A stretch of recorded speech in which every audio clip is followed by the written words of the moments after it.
Ladies and gentlemen, that brings us to the very end of the Aspen Security Forum. So I'm going to turn it over now to Nick to sum up all of the great things that we've learned. Well, let's try to do this in less than 5 hours. Now, just for people on board, we're going to take just a couple of minutes to some reflections and some thank you. Anja, when I think of these last 3 days, 28 panels, speakers from all over the world, taking on the biggest issues, I just have three reflections very briefly. Number one, we are living in uniquely challenging times, especially here in the United States. We have an epidemic of crisis proportions, a pandemic. David Leonhardt's article in the New York Times this morning says, of all major nations, the United States has fared worst. And so we Americans really have to reflect on what it's going to take to stop the pandemic in a way that protects our society and protects our people. We are experiencing a terrible recession, and as Larry Summers said this morning, it's not going to be a V-shaped recovery, it may be a K-shaped recovery. A racial crisis, which is testing us to the core as to who we are as a people, and a leadership crisis in Washington, which is profound, and it's going to be settled on November 3rd in I think what is undoubtedly the most important election of our lifetime. The second point is expect profound change. That's what I took away from Laurie Garrett just an hour and a half ago. She said that in every major pandemic in modern history, societies have been completely altered. And why wouldn't that be the case? As Laurie and David Leonhardt reminded us, in cataclysms like global wars and like pandemics, we see profound societal, technological, political change. That was the case of the First World War, 4 empires collapsed.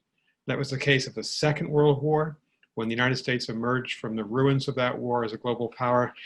And when on August 6th, 1945, 75 years ago today, the United States introduced atomic weapons, atomic bomb, eventually a nuclear arsenal to the rest of the world. Third, it's going to require leadership. Good leadership, far-sighted leadership, caring leadership, and it's going to require an innovative spirit in our citizens to get through these 4 crises. For countries around the world, it's going to require leadership at all levels at a time when the authoritarian powers they have the bit in their teeth, China and Russia especially, when they feel self-confident about their prospects. We who live in democratic countries have to respond, and we have to respond with a greater deal of self-confidence than we're doing right now, and that comes down to leadership. So, you can't sum up a conference like this, 28 panels, 3 days, hundreds of experts, thousands of people who've been online with us from all around the world, and we appreciate that. I guess I'd say, Anja, this reconfirms for me, and I'm sure it does for you, and I know it does for Condi Rice and Joe Nye, our co-chairs. The Aspen Security Forum, the Aspen Strategy Group, our mission is suited for these times. We need to engage each other. We need to address these problems head on. We need to trust in democracy. And we must have that optimistic spirit that has characterized Americans throughout our history, that we can overcome these problems. And certainly, as Condi said in the very first interview with Peter Baker 3 days ago, Tuesday morning, it seems like 3 years ago, she reminded us there is an argument to be made that the Great Depression and the Second World War were a greater test for America. And the Civil War was certainly a more profound and existential and meaningful test for America. And in some ways, 1968, with the assassinations of Martin Luther King and Robert Kennedy and race riots and Vietnam War riots and a profound generation gap and greater violence on the streets was a more difficult test for America. But with that in mind, we're facing big obstacles. We can succeed with leadership and with vision. And I want to thank you. You've been such a great partner in this process. And I've enjoyed listening to all your interviews, and I want to thank you. And why don't you say a few words? Then we're going to bring, final act, bring out, ask our great team to sign on, show themselves. We'll thank them all as a group and individually. But over to you, Anja. You're ready to sign on, to take a bow. First, I want to say, Nick, I agree with all that wholeheartedly. It has been an amazing 3 days. A lot of conversation, a lot of different perspectives from around the globe, from Greece to Australia to Singapore to India. We really had a lot of conversations with our international partners. Some of them have reached out to us behind the scenes to say they learned a lot from hearing the American thinking on all of these critical issues. And of course, as Aspen always is, we've tried to be very strictly bipartisan. And I think there were a lot of opportunities both to air differences between members of the Trump administration and people who are working on the Biden campaign, maybe going into a Biden administration if there is one, and also some surprising agreements. I have to say I was very pleasantly surprised to hear Secretary of Defense Mark Esper talking about the return on investment on our defense dollars aren't high enough, and we need to do better. We need to innovate in defense. Michelle Flournoy then echoed those comments, as did this last panel. You know, you had a lot of people talking about the importance of diversity and inclusion.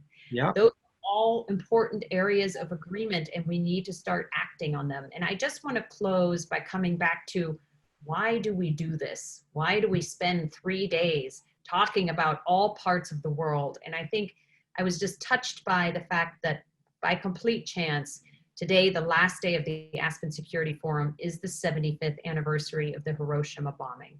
Yeah. And the reminder of that tragedy, because it was a tragedy, even though it ended the Second World War for us, and all of those deaths, and all of the refugees you see now, all of the deaths from COVID. Why are we in this business? We're in this business to allow people to have safe, prosperous lives, not lose their lives to war, and we're in this to make more peace. So I hope you'll all join us in that mission. I know our team has, and now without further ado, we want to introduce them. So please, if you could all turn on your cameras, we would love to introduce you all, because this is the team that made it all happen behind the scenes, working 18-hour days with their COVID masks. There's John. Thank you to Kathleen. Thank you to Tobias. I don't see Emily, but I'm sure she's there. Thank you to John Hogan, who's been such a big part of this. Thank you to Leah Batunis. Thank you to Deb Cunningham. The great Neve King, making her Aspen debut this week. Have we missed anybody? I hope not. Well, there's all the wonderful Aspen AV team, Ben, and all of your colleagues. You guys have been indefatigable. Yeah, you're doing something entirely new. You made it happen. Congratulations. John Purvis and the entire Aspen comms team that has helped us out even late at night. You guys have just all been spectacular. So thank you. Thank you to the Aspen Institute, and congratulations all on a fantastic conference. Cheers. This is a team effort, so we thank everybody at Aspen. We thank Dan Porterfield, the president and CEO. We thank Elliot Gerson. We thank everybody who's believed in the Aspen Institute. You know, you all know the old saying, next year in Jerusalem, let us have a vaccine next year in Aspen. Thanks so much, everybody. Here's to that. Next year in Aspen.